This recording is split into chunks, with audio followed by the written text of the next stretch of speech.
What's up mga idol? Welcome back to my channel. Bali, ang topic natin ngayon mga idol, no? How to configure TP-Link TLSG 105E. So, saan ko po ito gagamitin? Bali, ito po mga idol. Dito po sa baba ang aking mini PC na pang piso wifi mga idol, no? So, bali may naka-install na po dito yung Adobe Shop VLAN mga idol. So, kaya kailangan natin yung TP-Link para sa VLAN mga idol, no? Kasi po ang saksakan po niya sa LAN cable ay isa lang. So ito po ay Core i7 8th generation. So subukan ko lang tong mini PC kung talagang halimaw ba tong mga idol, no? So tingnan natin kung hindi ko corrupt pag marami na yung user. So ito, ang saksakan niya ng LAN cable ay isa lang, kaya kailangan natin ng VLAN switch. Okay? So first step na gagawin ko dito is i-configure itong ating TP-Link mga idol. So yan po ang magiging topic natin ngayon. I-configure ko muna itong TP-Link na 105E. Alright, so let's go mga idol.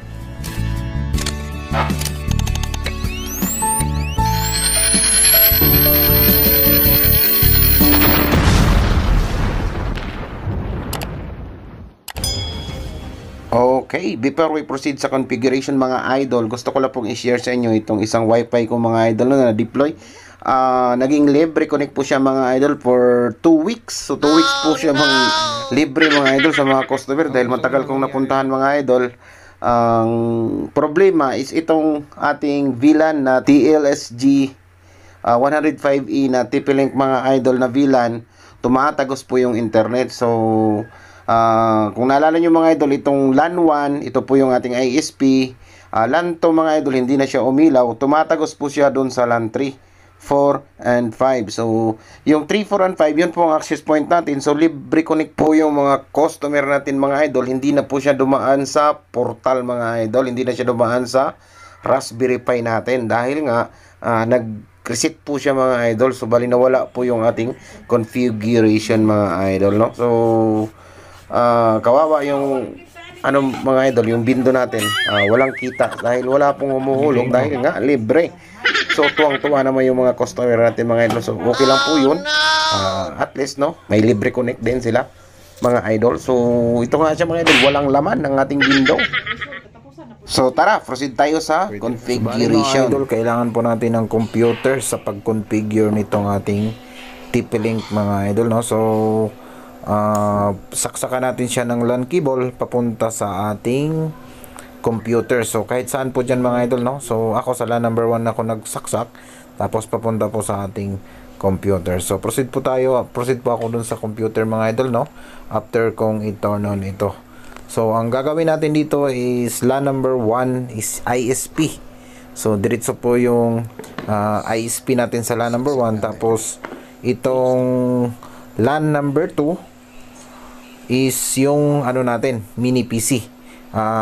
O di kaya Raspberry Pi, Orange Pi, number 2. Tapos number 3, 4, and 5, yun po ang access point natin. Naka VLAN 22 po. Kasi Adobe Shop po yung gamit natin mga idol. So alright, proceed tayo sa computer mga idol.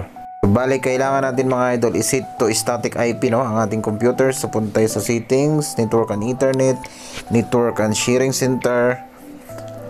Okay, tapos double click the Ethernet, properties, internet protocol version 4, click natin yan. Tapos bali ang default IP address pala ni TP-Link is 192.168.0.1. so gagawa tayo ng kapareho mga idol, no? So ang ginawa ko dito is 192.168.0.50. tapos click natin yung subnet mask, tapos okay. Tapos punta na tayo sa Chrome mga idol. So doon sa Chrome, doon na natin i-type yung default IP address niyo ng 192.168.0.1. So type lang niya natin dito sa Chrome mga idol. Tapos click natin yung enter lang natin. Okay? So automatic, yun mga idol. So dadalhin tayo sa username and password. Bali dito mga idol, admin lang ang login details dito sa ating TP-Link mga idol, no?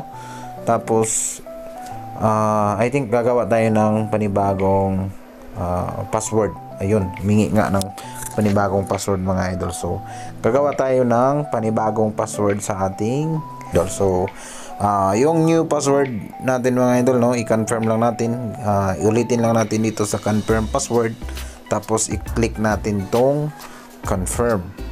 Alright, nandito na po tayo sa dashboard mga idol. So bali ang gagawin natin dito, i-click natin tong system VLAN mga idol. I-click natin tong VLAN. Dito po tayo mag-configure mga idol, no. So dito tayo sa 8021Q VLAN mga idol. So click natin yung enable and then click apply mga idol. So click lang natin para kumbaga i-apply natin, no. So ayun, operation successful. So dito mga idol, ang next step na gagawin natin dito, bali type natin dito number 2, port number 2 mga idol.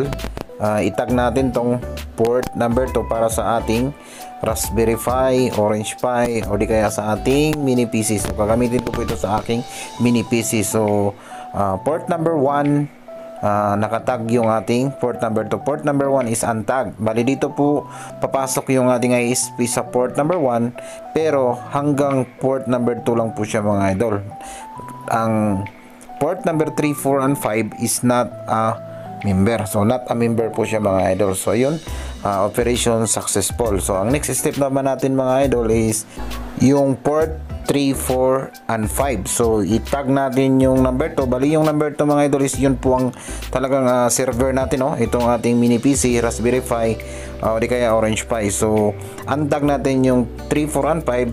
At yung port number 1 naman mga idol is not a member. So kailangan po siyang, yung 3, 4, and 5 na port mga idol, kontrolado po ng ating mini PC. Itong port number 2 natin mga idol. So yung port number 2, siya na po magkocontrol sa 3, 4, and 5. Yung access point natin. Ito po yung naka VLAN 22. Bali ito pong 3, 4, and 5, ito po yung ating access point mga idol na nakatag sa VLAN 22. So ang port number 1 is not a member mga idol. So bali pagpasok ng ating ISP sa port number 1, dadaan muna siya sa port number 2. Hindi siya diretsong tatagos sa 3, 4, and 5. So itag natin siya mga idol sa number 22, no. So itag muna natin siya sa 22. Bali ulitin ko lang, nakatag yung port number 2, tapos untag 3, 4, and 5. Port number 1 not a member. So sundan nyo lang ito mga idol, no? Screenshot nyo lang, tapos add or modify, click natin yan. Tapos pag nag-successful, ayun, successful na po mga idol. Okay na po tayo dito sa 802.1q VLAN. So next is proceed tayo dun mga idol sa 8021q VVID settings. Okay?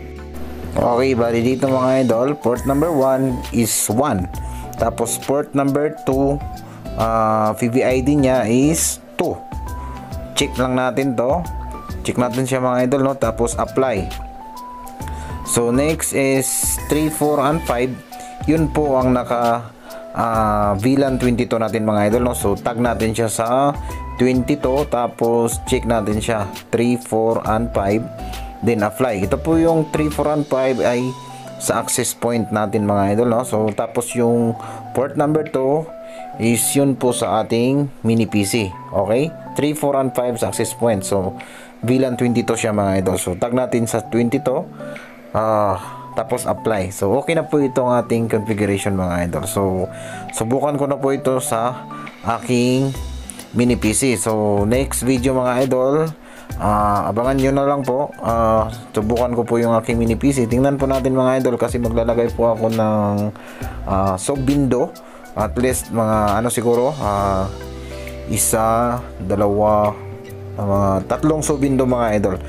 May naka wired at mga naka wireless. So I think okay na po ito mga idol, no? So try ko pong i-log out. At next video is susubukan ko na po siya sa aking mini PC mga idol. Alright, so maraming salamat po sa inyong panonood. Sana po may kunting napulot tayo na idea, kaalaman sa ating panibagong video mga idol. So importante pong alam natin kung paano mag-configure ng mga ganito mga idol, no? Para madali po pag tayo mismo ang reset, alam po natin kung paano gawin. So importante po ito, lalo na sa mga baguhan sa piso wifi mga idol. Alright, so salamat po sa inyong panonood. God bless po sa inyong lahat mga idol.